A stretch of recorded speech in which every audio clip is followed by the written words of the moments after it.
ملک بھر میں جہاں شدید بارشوں نے تباہی مچائی، ہزاروں گھر تباہ ہوئے، سینکڑوں افراد جاں بحق ہوئے، وہیں ضلع مانسہرہ کی تحصیل اگی کے دوسرے گاؤں کی طرح گاؤں کھڑی میں بھی طوفانی بارشوں نے تباہی مچا دی۔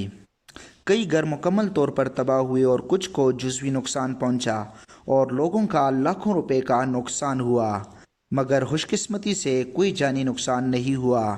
اس بارے میں متاثرہ افراد نے اپنے خیالات کا اظہار کچھ یوں کیا۔ اس کے جو مسلسل 3 روز سے جو بارشیں ہوئی ہیں، اس میں جو دیکھو ہمارا جو مکان جو گر چکا ہے تقریباً، اور بھی ہمارے بہت سے جو مکان ہے وہ بھی گر چکے ہیں۔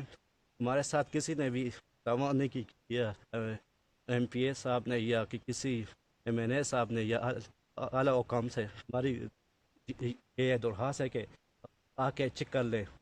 ہمارے لاکھوں روپے کے نقصان ہوئے ہیں۔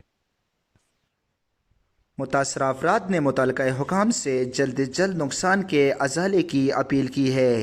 محمد عدنان، پاکستان نیوز 24، گاؤں کھڑی اگی۔